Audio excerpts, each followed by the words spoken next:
É com alegria e satisfação que cumprimentamos os nossos amigos e irmãos do portal Escola Dominical com a gloriosa paz de nosso Senhor e Salvador Jesus Cristo.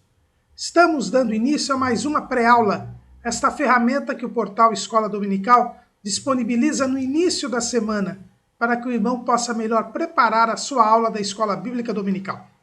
Leiam a revista das lições bíblicas, assistam a esta pré-aula, leiam o texto de apoio desta pré-aula, porque nós não repetimos o texto da revista. A nossa proposta é de dar subsídios complementares aos irmãos. Então, esta pré-aula está baseada no texto que nós publicamos no site do portal Escola Dominical. Além do nosso texto, nós publicamos até 5 textos de comentários desta lição. Além destes textos de comentários desta lição, o site Portal Escola Dominical fornece também textos de apoio e videoaulas de todas as faixas etárias e ainda de outros currículos da Escola Bíblica Dominical. Também nas nossas redes sociais, no Facebook, no Twitter e no LinkedIn, nós disponibilizamos dezenas mesmo de links de outras videoaulas, de textos de apoio e de slides desta lição e de lições de outras faixas etárias e de outros currículos da Escola Bíblica Dominical. Se tiverem dúvidas durante a semana, acessem a sala dos professores do portal Escola Dominical e lá postem a sua pergunta. É necessário cadastramento e esse cadastramento é gratuito.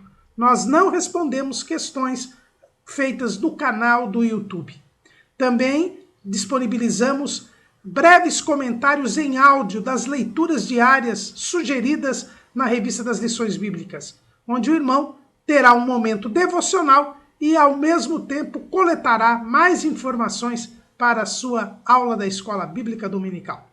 No sábado à noite, às 19 horas, horário de Brasília, o irmão é convidado à transmissão ao vivo do estudo preparatório dos amigos e professores da Escola Dominical da Igreja Evangélica Assembleia de Deus, Ministério do Belém, na sede aqui em São Paulo. Se o irmão estiver aqui em São Paulo, o irmão é nosso convidado. A entrada é franqueada a todos quantos amam o estudo da Palavra de Deus. Mas tudo isso é a preparação da Escola Bíblica Dominical. Ela só se realiza quando o povo do Senhor, no dia do Senhor, comparece à casa do Senhor para estudar a palavra do Senhor. Neste segundo trimestre de 2019, nós estamos estudando o tema O Tabernáculo, símbolos da obra redentora de Cristo. O nosso comentarista é o pastor Elienay Cabral, que é o primeiro secretário da mesa diretora da Convenção Geral das Assembleias de Deus do Brasil, membro da Casa de Letras Emílio Conde e há muitos anos comentarista das lições bíblicas e membro do Conselho Administrativo da Casa Publicadora das Assembleias de Deus. E hoje estaremos estudando a lição de número 8. Nesta lição de número 8, nós vamos agora para mais um compartimento do tabernáculo. A lição número 8 tem como título O Lugar Santíssimo, também chamado de Santo dos Santos. Isto porque no hebraico nós não tínhamos o superlativo absoluto sintético, né? Lembrando aqui das aulas de gramática, o adjetivo santo tem como superlativo absoluto sintético santíssimo, mas no hebraico nós não temos o grau superlativo absoluto sintético. Então eles usam a expressão Santo dos Santos para dizer que era santíssimo, é muito mais que santo, é santo no seu grau mais intenso, que é isso que diz o grau superlativo absoluto sintético, é você colocar a qualidade no seu grau mais intenso, na sua intensidade máxima, sem comparar com nada e numa palavra só. Por isso que é superlativo absoluto sintético, santíssimo. Como nós não temos esta flexão no hebraico, eles então usavam a expressão Santo dos Santos para dizer que é a santidade na intensidade máxima. E é o que nós vemos né, o escritor aos Hebreus dizer a respeito disso. Lá em Hebreus, capítulo 9, versículo 3. Mas depois do segundo véu estava o tabernáculo que se chama o Santo dos Santos. Então aqui é a expressão o Santo dos Santos. Então a parte coberta do tabernáculo era o santuário, e dentro dessa parte coberta do tabernáculo nós tínhamos dois compartimentos. O primeiro, que assim que se entrava no primeiro véu, não é? No véu que nós temos aqui, que separa o pátio da parte descoberta da parte coberta, que nós falamos dele na lição passada, nós temos ali esse primeiro compartimento. E havia um segundo véu, que separava este primeiro compartimento do segundo compartimento. E esse segundo compartimento é o Santo dos Santos, é o lugar santíssimo. E por que ele era chamado de Santo dos Santos, de lugar santíssimo? Por dois motivos em especial. Primeiro motivo, porque ele era totalmente separado do restante. Se no pátio até o altar todo o povo podia entrar, do altar na pia de cobre e no lugar santo só os sacerdotes podiam entrar. No lugar santíssimo só podia entrar o sumo sacerdote uma vez ao ano, no dia 10 do mês de Tisri, que era o 7º mês, no dia da expiação. E mesmo assim por alguns momentos. Então, era o lugar mais separado. Então, o primeiro motivo é porque ele era o Santo dos Santos, porque ele era o mais separado de todos os lugares do tabernáculo, que não podia ter a frequência de ninguém, a não ser do sumo sacerdote, uma vez ao ano. E mesmo assim, quando o sumo sacerdote entrava, ninguém poderia estar no tabernáculo durante o cerimonial do dia da expiação. O segundo motivo pelo qual esse lugar é chamado de o Santo dos Santos é porque ali estava a Arca da Aliança, ou Arca do Concerto, que era o símbolo da presença de Deus. Era a peça mais importante do tabernáculo. A arca ficava ali, era a única peça que ficava ali no lugar santíssimo. Alguém pode dizer, irmão Caramuru, mas lá em Hebreus, capítulo 9, versículo 4, fala que o incensário de ouro ficava no Santo dos Santos. É o que está escrito lá, olha. Mas depois do segundo véu estava o tabernáculo, que se chama o Santo dos Santos, que tinha o incensário de ouro e a Arca do Concerto. Na verdade, aqui o escritor aos Hebreus, ele está se referindo à cerimônia do dia da expiação. Esse é o assunto que ele vai tratar aqui, fazendo a comparação entre o sacrifício de Cristo e o sacrifício do dia da expiação, os sacrifícios da época da lei. E neste dia, o sumo sacerdote incensava o lugar santíssimo através do incensário de ouro. Então o incensário de ouro ele não ficava no lugar santíssimo, ele ficava no lugar santo. Mas no dia da expiação, o sumo sacerdote, antes de entrar no lugar santíssimo, ele colocava o incensário de ouro dentro do véu. Ele colocava o seu braço lá e o incensário de ouro, ele então incensava sem entrar no lugar santíssimo, o lugar santíssimo. Então o incensário de ouro entrava, era colocado dentro do véu, temporariamente, porque depois que havia o incenso, o sumo sacerdote tirava o incenso e então ia entrar lá. Então o incensário ele participava, digamos assim, do lugar santíssimo só no dia da expiação, neste instante. Então, por isso que aqui ele foi colocado como sendo uma peça que estava no ambiente do Santo dos Santos, mas na verdade ele não ficava lá o ano todo. Ele só era colocado lá dentro por ocasião do cerimonial do dia da expiação. Então, estes são os dois, e como era a própria presença de Deus, representada pela arca, e como acima do local do lugar santíssimo, sobre a cobertura do tabernáculo, na área do lugar santíssimo, ficava a nuvem que se transformava à noite em coluna de fogo, que era a presença visível de Deus. Ficava notório a todo o povo de Israel que ali era o lugar da presença de Deus. Era o lugar onde Deus ficava no tabernáculo. E por isso também ele é chamado, este lugar, de Santo dos Santos ou lugar santíssimo. Esta é a razão pela qual ele é chamado de lugar santíssimo ou Santo dos Santos. Porque era o lugar onde Deus se fazia visivelmente presente, seja através da arca, seja através da nuvem que se transformava em coluna de fogo, e também porque era o lugar mais separado de todos, onde a frequência era mínima, só o sumo sacerdote no dia 10 do mês de Tisri. Esta é a razão pela qual este lugar é chamado de lugar santíssimo. A nossa lição de hoje tem que tomar um cuidado muito grande. Os professores devem tomar um cuidado muito grande, porque, como eu disse, a única peça do lugar santíssimo, ela é a Arca da Aliança. Mas a nossa próxima lição vai ser sobre a Arca da Aliança. Então nós não devemos falar da Arca nesta lição. Se o irmão ou a irmã falarem da Arca nessa lição, fica sem assunto na próxima semana. Então nós temos que falar do lugar santíssimo, sem falar da Arca, que tem uma lição só sobre ela.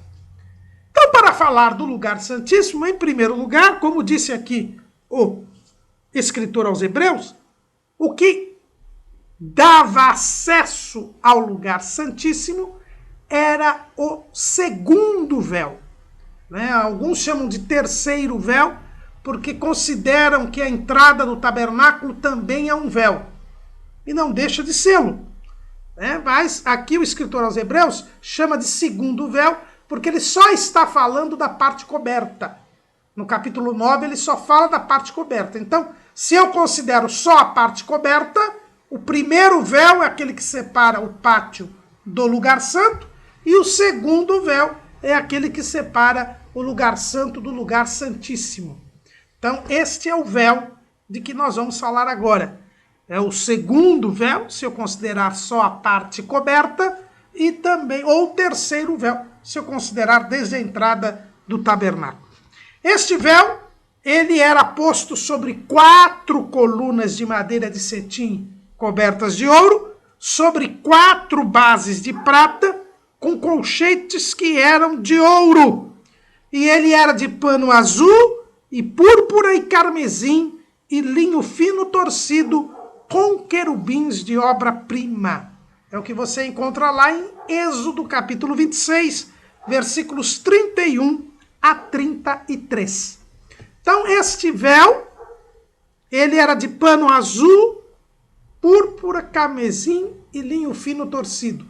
Assim como o véu da entrada do templo, do tabernáculo, assim como o véu que era a entrada da tenda da congregação. Ou seja, os 3 véus eram de pano azul, púrpura, carmesim e linho fino torcido, que nós já vimos que representa o Evangelho, nas suas 4 perspectivas inspiradas pelo Espírito Santo. Portanto, nós podemos já entender que o Evangelho é a única forma de acesso a Deus, seja para o arrependimento e remissão dos pecados, que é o que representa o véu da entrada do tabernáculo, seja para o serviço a Deus, como nós vimos na lição passada, que é o que ele representa o lugar santo, seja para a coabitação com Deus, que é o que representa o lugar santíssimo. O lugar santíssimo representa o lugar da presença de Deus, o lugar do trono de Deus, representa a coabitação com Deus, que é o que eu e você estamos perseguindo. O objetivo do plano de Deus para a salvação do homem é que eu e você estejamos para sempre coabitando com o Senhor. Estejamos para sempre com o Senhor. Esse é o nosso objetivo. Paulo, quando escreve o primeiro escrito do Novo Testamento, que é 1 Tessalonicenses, ele diz assim, 4, versículo 17. Depois nós, os que ficarmos vivos, seremos arrebatados, juntamente com eles nas nuvens, a encontrar o Senhor dos ares, e assim estaremos sempre com o Senhor. O objetivo da nossa vida cristã é estar sempre com o Senhor. Estarmos para sempre com o Senhor. É isso que se chama vida eterna. Vida na Bíblia é união, é comunhão. Vida eterna, comunhão para sempre. É isso que nós temos aqui. Comunhão para sempre. Vida eterna. É exatamente isto que Jesus veio nos trazer. É o texto áureo da Bíblia. Porque Deus amou o mundo de tal maneira que deu o seu Filho unigênito para que todo aquele que nele crê não pereça, mas tenha a vida eterna. Então, o Evangelho tem como alvo esta coabitação, esta vida eterna. Lá em Apocalipse, capítulo 21, é dito o seguinte, versículo 2, E eu, João, vi a santa cidade, a nova Jerusalém, que de Deus descia do céu, adereçada como uma esposa ataviada para o seu marido.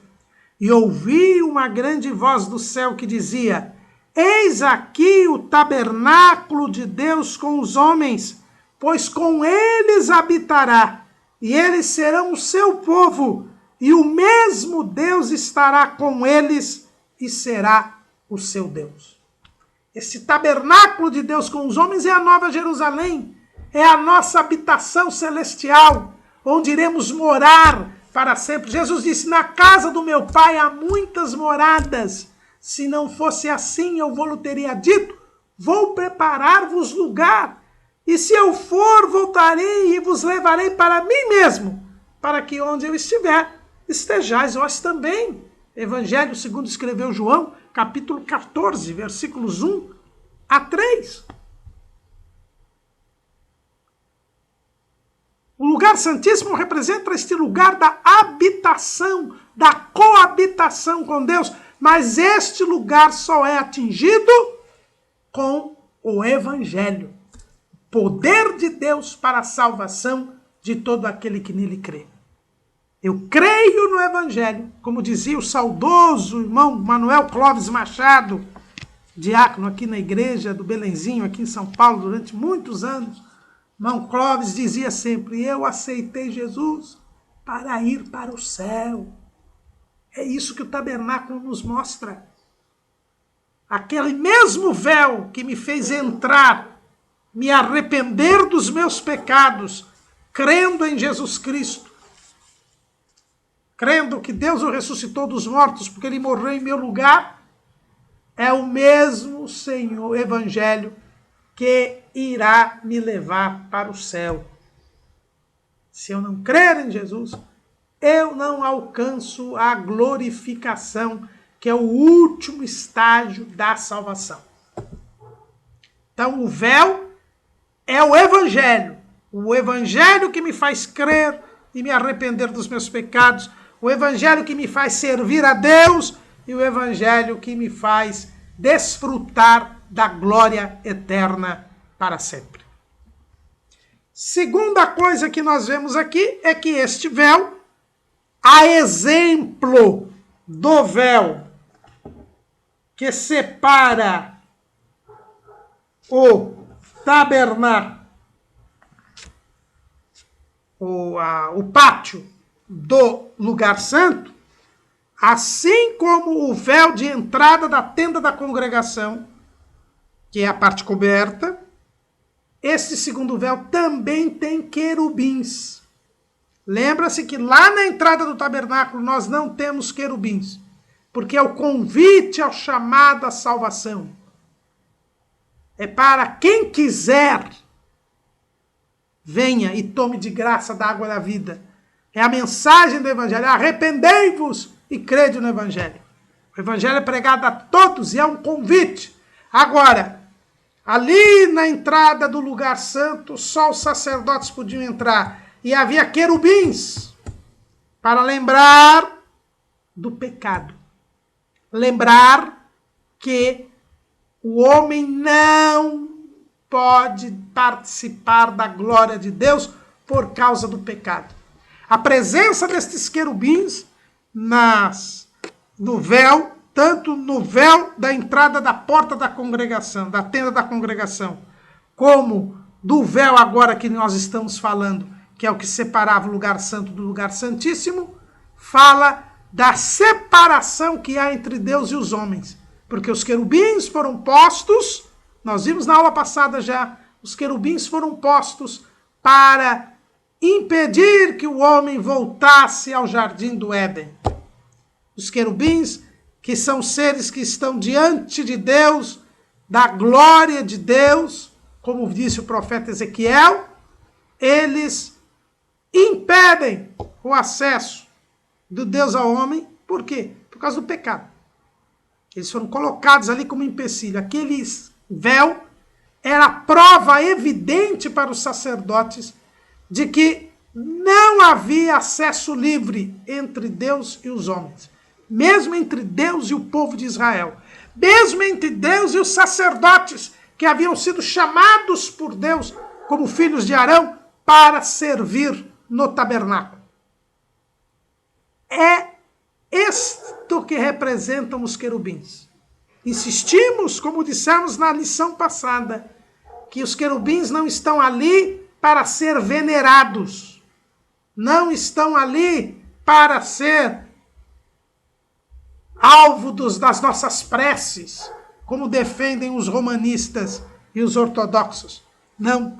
Os querubins estão ali para mostrar que havia divisão entre Deus e o homem por causa do pecado. E quando Jesus morreu, este véu foi rasgado de alto a baixo. Estudiosos da Bíblia e até escritores judeus dizem que este véu era tão forte que 10 juntas de boi não seriam capazes de rasgar este véu. Mas, na verdade, quando Jesus morreu na cruz do Calvário,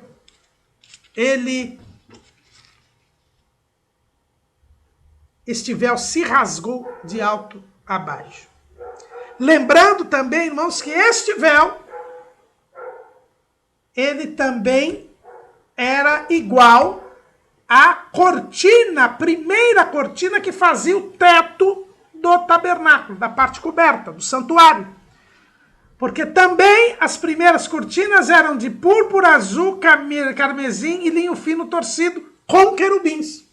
Então o sacerdote que oficiava, ele via o querubim separando o lugar santo do lugar santíssimo, dando limite à sua entrada, e também, se ele olhasse o teto, ele também veria querubins, porque a primeira cortina era também com querubins. Por quê? Porque ali em cima, no lugar santíssimo, na área do lugar santíssimo, tinha a nuvem e a coluna de fogo. Também presença de Deus, também mostrando que havia separação entre Deus e os homens. É isso que simbolizava os querubins. Não é com base nesta presença de querubins que eu vou defender imagens dos templos, que eu vou defender imagens de anjos. Aliás, pelo contrário, como este véu se rasgou de alto a baixo no sacrifício de Cristo, a própria simbologia dos querubins ficou prejudicada, porque agora não há mais essa divisão, porque o Cordeiro de Deus tirou o pecado do mundo. Flávio José, o grande historiador judeu, quando ele descreve no seu livro Antiguidades Judaicas o tabernáculo, ele diz que o tabernáculo dentro do santuário, você tinha 3 ambientes. O ambiente das colunas, onde ficava o primeiro véu, o ambiente do lugar santo e o ambiente do lugar santíssimo. E ele diz, Flávio Joséfo diz, reproduzindo então a interpretação que era dada no seu tempo, de que o lugar santíssimo era a figura do céu, onde Deus habitava. E o lugar, as colunas, né, a parte do lugar santo, representariam o mar e a terra. Então eu teria o mar e a terra, ou seja, o lugar terreno, e o lugar santíssimo representaria o céu, né? O céu, que é o lugar onde Deus habita. E não é difícil nós entendermos isso. Essa interpretação dada por Flávio Joséfo, ela é bem plausível, porque nós vemos os próprios salmistas dizendo que o céu é o lugar onde Deus habita, né? E nós também encontramos aqui a própria definição lá pelo próprio escritor aos Hebreus, ele dizendo que o santuário terrestre era uma cópia do santuário celeste. E o céu é onde Deus habita, e nós não temos acesso ao céu, não tínhamos acesso ao céu até que Jesus morresse por nós. É por isso que esses querubins representam a separação aí entre Deus e os homens, entre os céus e a terra. Mas agora, depois do sacrifício de Cristo, nós podemos entrar no céu. Nós podemos entrar diante de Deus. Isso quem nos diz é o próprio escritor aos Hebreus. O escritor aos Hebreus, ele fala isso no capítulo 10, versículo 19. Tendo, pois, irmãos, ousadia para entrar no santuário, pelo sangue de Jesus. E este no original santuário aqui é o Santo dos Santos. Pelo novo e vivo caminho que ele nos consagrou, pelo véu, isto é, pela sua carne. E tendo um grande sacerdote sobre a casa de Deus, cheguemo-nos com verdadeiro coração, em inteira certeza de fé, tendo os corações purificados da má consciência e o corpo lavado com água limpa. Retenhamos firmes a confissão da nossa esperança, porque fiel é o que prometeu. E consideremos-nos uns aos outros para nos estimularmos à caridade e às boas obras. Então, o escritor aos Hebreus, ele diz que agora, pelo sacrifício de Cristo, este véu não nos impede mais de entrar na presença de Deus. E aqui nós vemos que este véu representa a insuficiência da lei. A lei que foi dada a Israel porque Israel não pôde ter comunhão perfeita com Deus. Nós temos insistido isso muito nesse trimestre. Israel deveria subir ao monte quando Deus se apresentasse no Monte Sinai. Mas o povo temeu, o povo achou que seria morto por Deus, com os trovões, relâmpagos, terremotos, fogo, e mandou que Moisés subisse ao monte. Só Moisés subisse ao monte. E por causa disso, o povo não entrou em comunhão com Deus. O pastor Alderi Nelson Rocha, grande teólogo, pastor Alderi, ele diz que o Monte Sinai era um tabernáculo natural. Você possuía ali a área separada, né? Que Deus disse que o povo não ultrapassasse aquela área ao pé do monte. Então aquela área separada era o átrio, o pátio. Depois o pé do monte seria o lugar santo. E no cume do monte nós teríamos o lugar santíssimo. E o plano de Deus era que o povo ficasse aguardando a sua chegada no pátio. Quando ele descesse no pátio, no monte, ele iria se manifestar e no sonido longo da buzina, o povo então subiria ao pé do monte e iria até o cume do monte. E ali entraria em comunhão perfeita com Deus. Deus entraria neles. Eles seriam livres dos seus pecados e poderiam ser a nação sacerdotal e o povo santo. Mas, infelizmente, o povo não subiu ao monte. Se retirou para longe.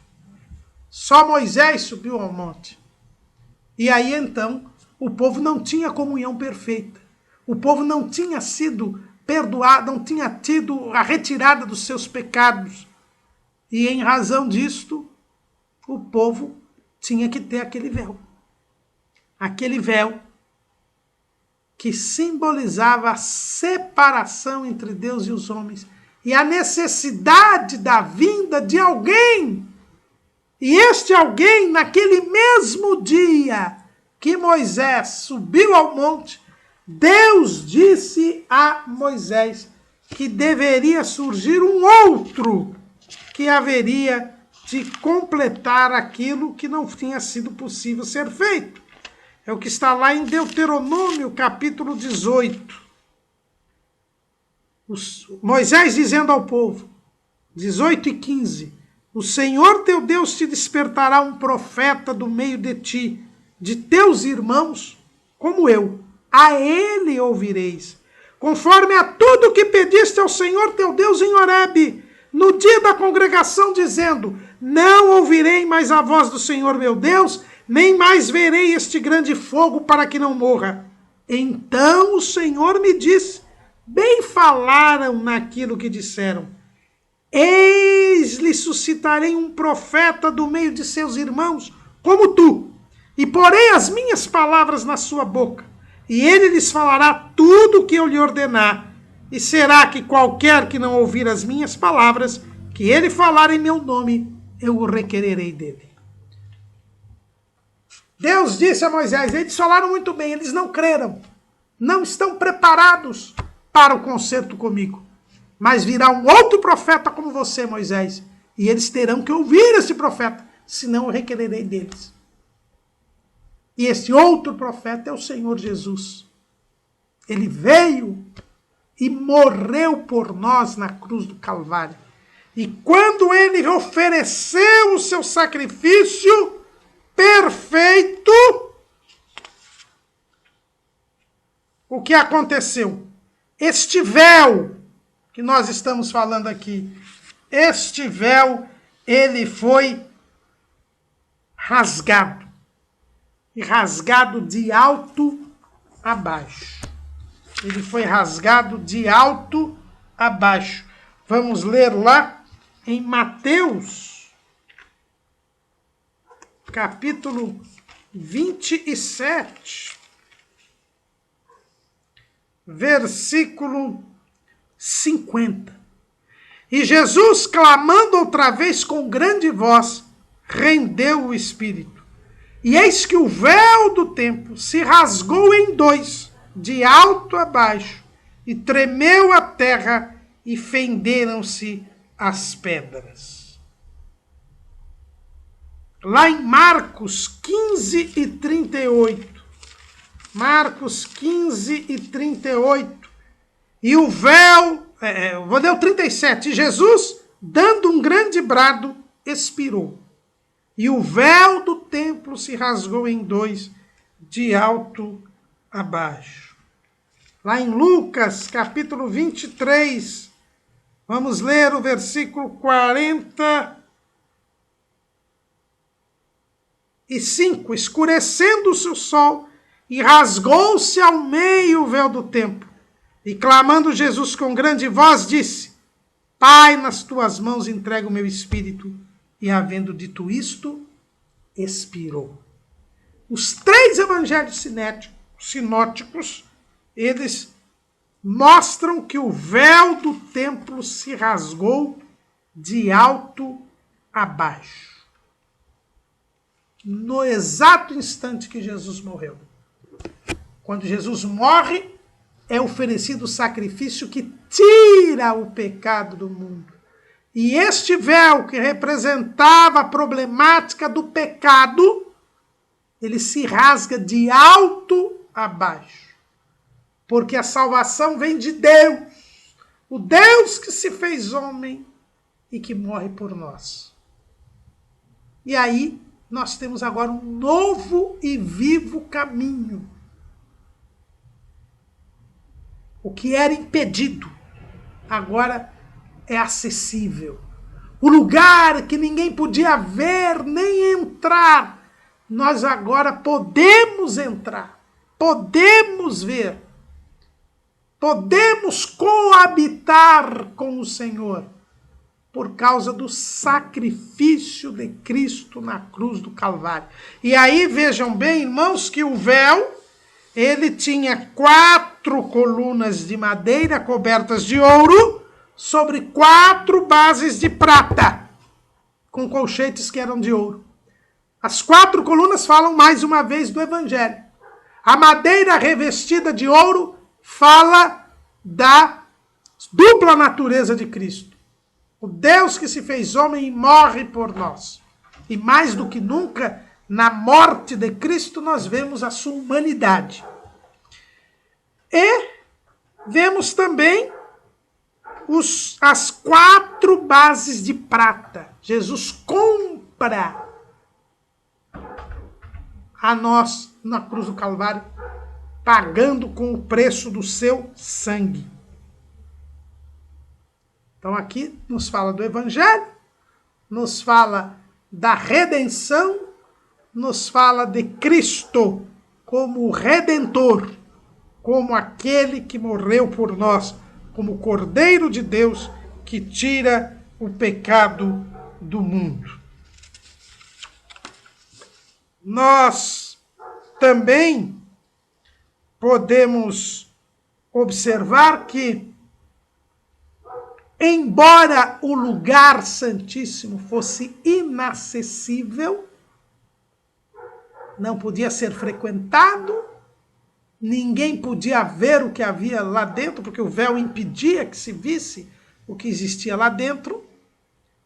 Apesar disso, Deus se fazia presente e visivelmente presente.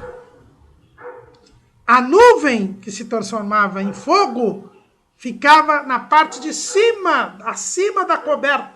Todo o povo podia ver a nuvem e o fogo. Todo o povo podia ver a nuvem e o fogo.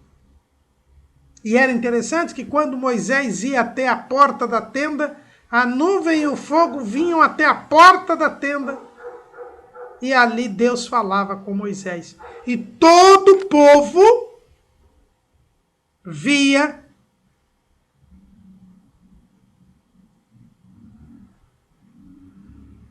e ao notar essa movimentação da nuvem e do fogo, o povo se prostrava e adorava a Deus. É o que você encontra lá em Êxodo, capítulo 33. Êxodo, capítulo 33.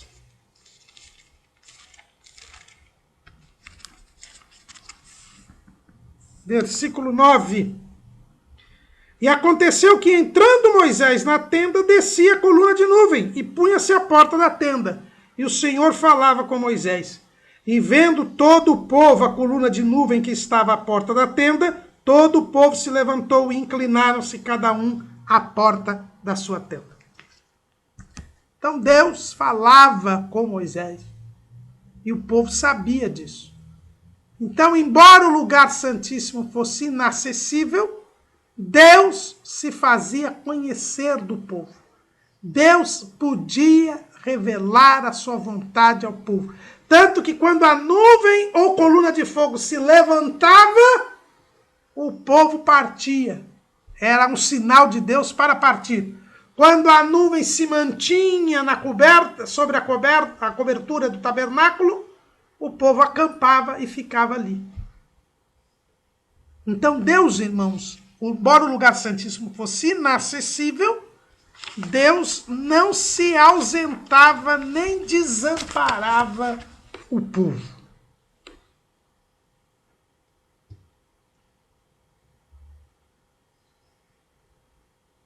Isto é importante nós lembrarmos disso.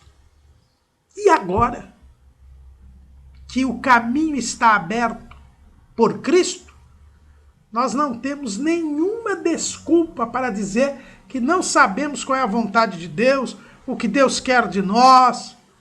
Não há como, irmãos, porque naquele tempo, com a separação do pecado, o povo sabia exatamente para onde ir, como ir, o que Deus queria do povo.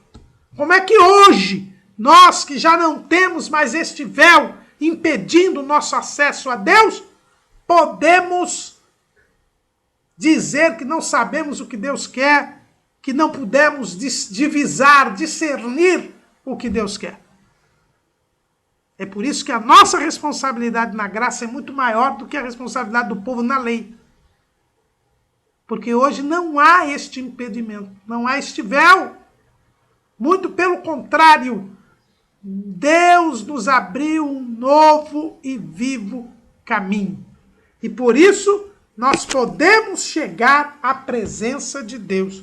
O escritor aos Hebreus, ele diz lá no capítulo 4, e no versículo 4 e no versículo 16. Cheguemos, pois, com confiança ao trono da graça, para que possamos alcançar misericórdia e achar graça, a fim de sermos ajudados em tempo oportuno. Este trono da graça, o lugar da graça e da misericórdia, nós vamos ver na próxima aula, é a tampa da arca, o propiciatório. Ali é o lugar da misericórdia, o lugar da graça de Deus. Ali, que era inacessível aos israelitas. Mas hoje é acessível a nós. E por isso nós temos que chegar com confiança. É o que o escritor aos Hebreus repete lá no capítulo 10, versículo 22, que nós já lemos. Cheguemos-nos com verdadeiro coração, em inteira certeza de fé, tendo os corações purificados da má consciência e o corpo lavado com água limpa. E é interessante aqui que exige-se a inteira certeza de fé, o verdadeiro coração, os corações purificados da má consciência e o corpo lavado com água limpa. Isso nos lembra o quê? Nos lembra o arrependimento, o perdão obtido no altar dos sacrifícios, as mãos e os pés lavados na pia de cobre. Aí nós somos introduzidos no lugar santo e ali em oração, em comunhão com os irmãos, e na direção e orientação do Espírito Santo, podemos entrar, o que os sacerdotes não podiam fazer. Mas hoje, pelo sangue de Cristo, nós podemos entrar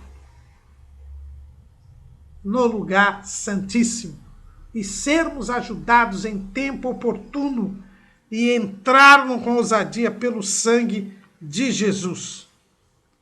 E assim nós vamos reter, diz o escritor aos Hebreus, a confissão da nossa esperança. E vamos, então, nos estimular e nos considerar uns aos outros em caridade e boas obras, aguardando a vinda do Senhor.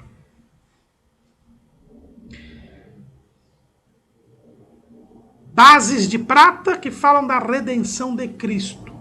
Porque é pelo sangue de Cristo, que foi o preço dos nossos pecados, que nós podemos entrar no lugar santíssimo, com inteira certeza de fé, com os corações purificados com água limpa.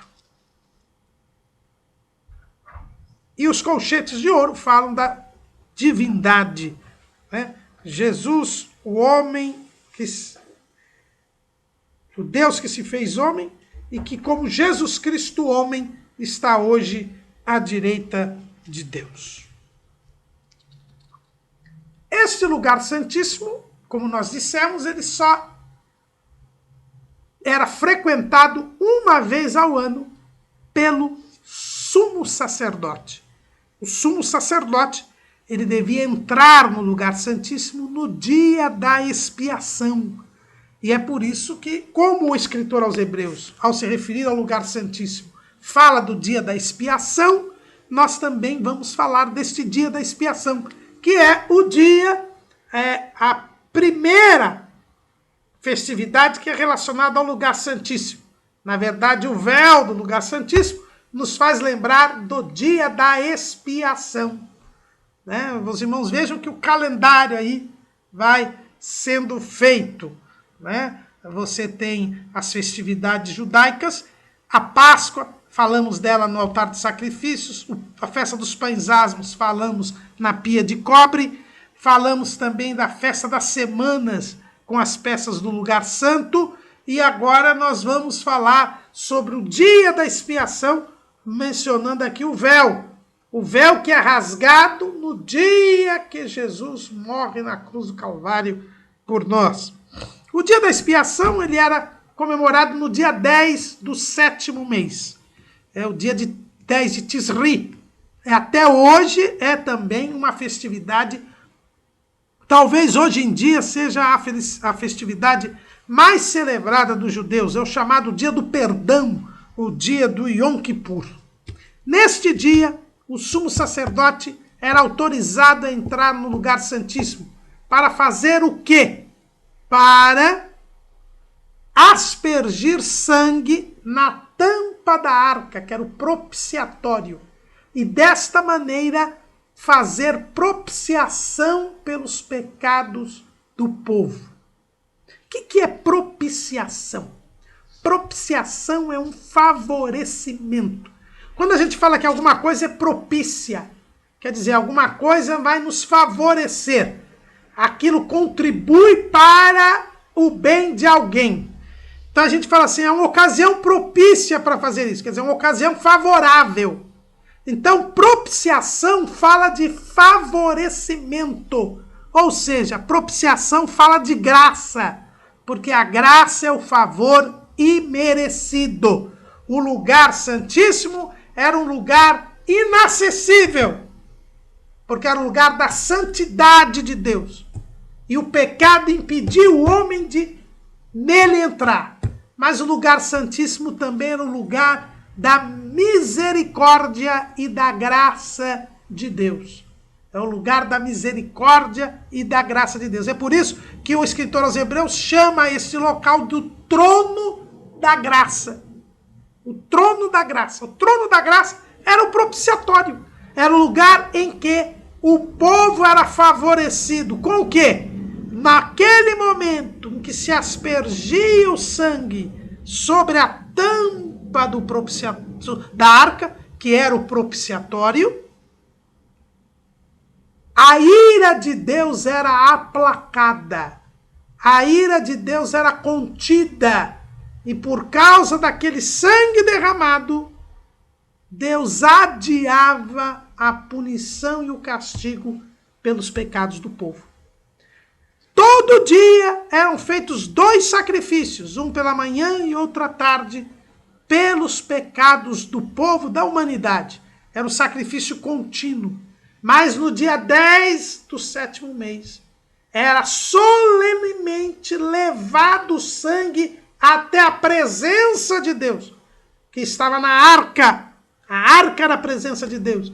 Então era levado este sangue e colocado sobre a tampa da arca, sobre o propiciatório. E aí a ira de Deus era aplacada. Mas o sumo sacerdote, que ia oferecer este sacrifício, ele também era um pecador. E isso o escritor aos Hebreus, ele faz questão de sempre de realçar para fazer a diferença entre a lei e Cristo, entre os sumos sacerdotes levíticos, descendentes de Arão, e os sumos sacerdotes segundo a ordem de Melquisedeque, que era Jesus. Jesus fez um sacrifício que tirou o pecado do mundo, porque ele nunca pecou, e ele então morre por nós, oferece esse seu sacrifício, não num tabernáculo terrestre, mas um tabernáculo celeste, e ali ele resolve o problema do pecado. Por isso que João diz que ele é a propiciação, não só pelos nossos pecados, mas pelos pecados de todo mundo. E é por isso que João Batista diz: eis o Cordeiro de Deus que tira o pecado do mundo. Mas o sumo sacerdote da ordem de Arão, a começar de Arão, ele não tinha esta condição. Ele era um pecador. Então, o que ele devia fazer? Como era o ritual do dia da expiação? Rapidamente, aqui, porque isso está ligado ao lugar santíssimo. Ele deveria, no dia 10, tomar 2 bodes, tomar 1 novilho e tomar 2 carneiros. Então, primeiro, ele sacrificava um novilho pelos seus próprios pecados. Ele sacrificava o novilho pelos seus próprios pecados, porque ele era um pecador. Ele não podia comparecer diante de Deus sem primeiro sacrificar pelos seus próprios pecados, porque ele era um pecador, senão ele morreria. Então ele oferecia um sacrifício pelos seus próprios pecados. E o que dizia o ritual? Ele deveria, então, primeiro se banhar em água, tomar um banho e ficar purificado. Aí ele vestia a túnica santa de linho, as ceroulas de linho e um cinto de linho e se cobria com a mitra de linho. E aí, então, ele oferecia um novilho pela sua própria expiação e pela expiação da sua casa. Isso está lá em Levítico 16. Né? Levítico 16 é que traz o ritual do dia da expiação. O irmão depois leia esse capítulo. Veja bem, ele primeiro se purificava, lavava. E isso nos tem um sentido muito grande. O ministério de Jesus, e o sumo sacerdote é tipo de Jesus, que é o sumo sacerdote dos bens futuros, como diz o escritor aos Hebreus, lá no capítulo 9, versículo 11, mas vindo Cristo, o sumo sacerdote dos bens futuros, por um maior e mais perfeito tabernáculo, não feito por mãos, isto é, não desta criação, nem por sangue de bodes e bezerros, mas por seu próprio sangue, entrou uma vez no santuário, havendo efetuado uma eterna redenção. Então, esse sumo sacerdote, que é o tipo de Cristo, ele primeiro se banha em água. Não lava só as mãos e os pés, ele toma um banho para se purificar. Isso fala do batismo de Jesus. Jesus começou o seu ministério assumindo o lugar do pecador no batismo. Quando Jesus vem para João Batista batizá-lo, João Batista não quer batizá-lo, porque sabe que Jesus não tem pecado. Mas Jesus diz: deixa, porque importa que se cumpra toda a justiça. Ele assumiu o lugar do pecador já no batismo. Por isso que ele foi batizado, porque ele assumiu o lugar do pecador. Ele não tinha pecado para se arrepender, mas ele assumiu o lugar do pecador. O sumo sacerdote, ele começava o ritual se banhando, falando do batismo de Cristo, e se vestindo de linho. A túnica era de linho, a ceroula era de linho, o cinto era de linho e a mitra era de linho, falando da justiça e da santidade de Jesus. O santo que de ti há de nascer será chamado Filho de Deus, disse Gabriel para Maria. Depois que ele estava todo vestido de linho fino, ele então pegava o novilho e fazia o sacrifício pelos seus próprios pecados. Depois, ele já em condições de ser sacerdote, porque ele pediu perdão pelos seus pecados, cobriu os seus próprios pecados, agora santo, temporariamente santo, ele podia fazer o papel de Cristo, que sempre foi santo. Ele então pegava os 2 bodes. Lembra que ele pegou 2 carneiros, um novilho e 2 bodes. Aí ele pegava os 2 bodes e lançava sortes. Um bode seria morto. Era o bode expiatório. O outro seria mandado para o deserto. Era o bode emissário. Feita o lançamento de sortes, aquele que fosse sorteado para ser morto, ele era sacrificado. Ele era o bode expiatório. Estes 2 bodes representam Jesus se fazendo pecado por nós. Cuidado aí. Os adventistas do 7º dia, seguindo os ensinos de Ellen White, dizem que o bode expiatório representa Jesus e o bode emissário representa o diabo. Não! Os 2 bodes representam Jesus. Porque é Jesus que morreu por nós. O diabo não tem nenhum papel na nossa redenção. O bode expiatório representa Cristo morrendo por nós. E o bode emissário representa Cristo se fazendo pecado por nós, levando sobre ele todas as nossas iniquidades. Por isso que Jesus diz assim: Deus meu, por que me desamparaste? Neste momento, Deus se separa de Cristo, porque ele levou sobre si todos os nossos pecados. Ele se fez pecado por nós. Como diz Paulo em Romanos, como diz o profeta Isaías. E ali ele é o bode emissário. E ao morrer por nós, ele é o bode expiatório.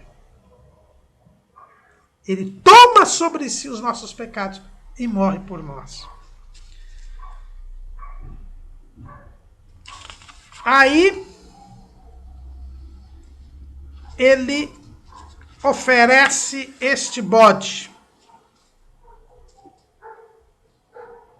Oferecido o bode, aliás, antes de oferecer o bode, depois que ele fez o sacrifício por si, ele vai lá, pega o incensário de ouro, por isso que o incensário de ouro não ficava no lugar santíssimo, ele pega o incensário de ouro e, pegando o fogo do altar, dos sacrifícios, onde ele ofereceu o novilho por si, e ele vai e coloca o seu braço lá dentro do lugar santíssimo e incensa o lugar santíssimo.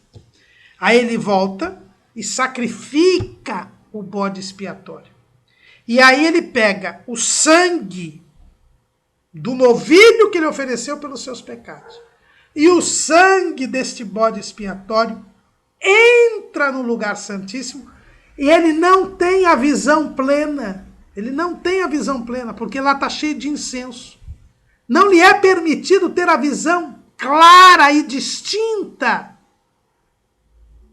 do lugar santíssimo, porque nós só temos a visão clara e distinta com Cristo, e ainda estamos no tempo da lei, e ele vai lá e ele asperge o sangue, e coloca com o dedo também o sangue do novilho pelos seus próprios pecados, e do bode pelos pecados do povo, sobre a tampa da arca, sobre o propiciatório. Neste momento, aquele sangue cobre os pecados do povo, os pecados da humanidade, se aplaca a ira de Deus e é adiada a punição e o castigo do povo. Depois, então, ele volta e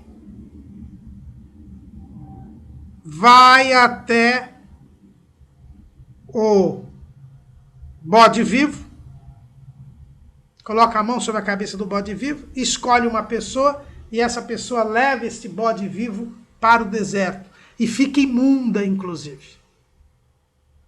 Esse bode vivo, que é o bode emissário, que representa Jesus.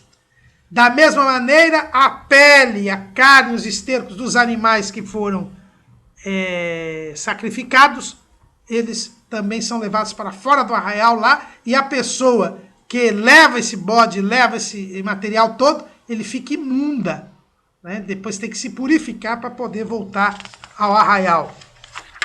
Depois, então, o sumo sacerdote se despe das suas vestes de linho, se lava no lugar santo em água, veste as suas vestes sacerdotais normais e sacrifica os 2 carneiros, que aí é um sacrifício pacífico, um sacrifício de gratidão a Deus, agradecendo a Deus pela misericórdia, pela graça, pelo favor imerecido de ter aplacado a sua ira.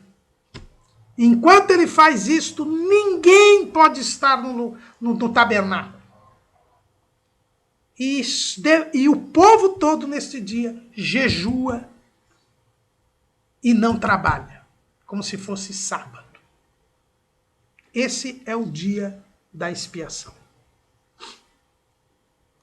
E para nós terminarmos, pois já se alonga o tempo, lembrando que alguns estudiosos tipificam cada compartimento do tabernáculo com a tricotomia do ser humano. O pátio fala do corpo, o lugar santo fala da alma e o lugar santíssimo fala do espírito. O espírito é aquela parte do homem que faz a ligação com Deus. É a parte do homem que só o ser humano tem, que faz com que haja relação de todos os seres terrenos, só o ser humano tem espírito. Os animais têm alma e alma material. Mas o homem tem uma alma imaterial e um espírito imaterial. O espírito é que nos dá a consciência de Deus. O espírito é que nos faz ser conscientes de Deus. E este espírito é quem estabelece comunhão com Deus, que nos liga a Deus, que nos une a Deus, que nos faz pensar em Deus, que nos faz querer agradar a Deus, a ter contato com Deus. É isso que o lugar santíssimo representa. Era o lugar onde Deus se fazia presente no tabernáculo. Seja através da nuvem e do fogo, seja através da arca. Era ali que Deus estava presente. É o local que representa o contato com Deus. E quando nós somos perdoados por Jesus, pelo seu sangue, somos vivificados em Cristo, diz Paulo, lá em 1 Coríntios 15. E por isso nosso espírito entra em comunhão com o Espírito Santo. E aí podemos dizer, Abba, Pai, Paizinho. E aí nós somos filhos de Deus. Passamos a ser guiados e dirigidos pelo Espírito Santo. Porque Deus passa a habitar em nós. E habita onde? No Espírito. Deus vem habitar no Espírito.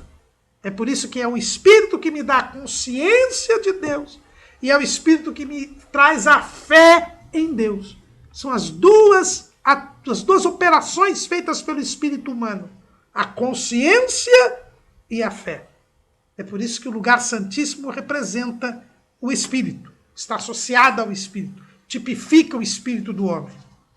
E mais do que isto, também os estudiosos da Bíblia fazem a relação entre cada parte do tabernáculo e a uma das virtudes teologais, aqueles bons hábitos infundidos em nós pelo Espírito Santo.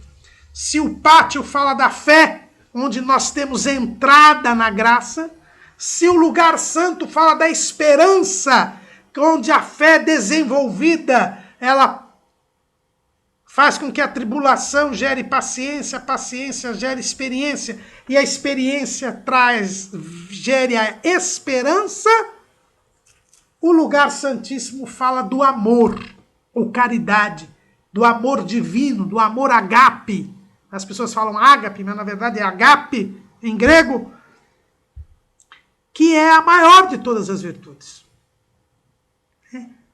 Paulo diz lá em 1 Coríntios 13:13, agora, pois, permanecem a fé, a esperança e a caridade, estas três, mas a maior destas é a caridade. E lá em Romanos capítulo 5, nós podemos observar o quê? Sendo, pois, justificados pela fé, temos paz com Deus por nosso Senhor Jesus Cristo, pelo qual também temos entrada pela fé a esta graça, na qual estamos firmes, e nos gloriamos na esperança da glória de Deus.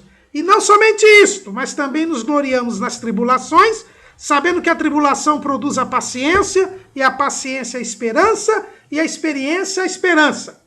E a experiência não traz confusão, porquanto o amor de Deus está derramado em nossos corações pelo Espírito Santo que nos foi dado. O amor de Deus, quando nos domina, nos coloca em perfeita comunhão com Deus, porque Deus é amor. E nós o amamos porque Ele nos amou primeiro. E quando nós somos guiados pelo amor, aí nós somos discípulos de Cristo. Jesus disse que nós seríamos reconhecidos como seus discípulos porque nos amamos uns aos outros. O amor é a nossa identificação com o Senhor. Jesus disse que Ele veio ao mundo para que eu e você fôssemos um com Ele e com o Pai. E nós só seremos um com Ele e com o Pai se nós formos amor, se nós tivermos o DNA de Deus, que é o amor. Então, se o DNA de Deus é o amor, eu só sou filho de Deus se eu amo. Se o amor de Deus é derramado em meu coração e eu começo a produzir o amor de Deus, seja no amor a Deus, seja no amor ao próximo. É o amor que me faz unir a Deus, que representa o lugar santíssimo. E a festividade correspondente é a última das festividades do calendário judaico, estabelecido na lei. É a festa dos tabernáculos. Os tabernáculos. Quando o povo, no dia 15 do 7º mês, se reunia em tendas para lembrar que esta vida daqui é passageira, que eles tinham sido peregrinos no deserto, depois da libertação do Egito, e que nós estamos almejando uma cidade celeste, onde iremos coabitar para sempre com o Senhor. É desejando esta habitação com Deus que se comemorava e celebrava a festa dos tabernáculos, que é representada aqui no lugar santíssimo, associada ao lugar santíssimo. Lugar santíssimo, o lugar da presença de Deus, da comunhão plena com Deus, o lugar da glória de Deus, o trono da graça, onde o favor imerecido de Deus nos permite, pelo sangue de Cristo, ali entrar e ali habitar para sempre. Amém.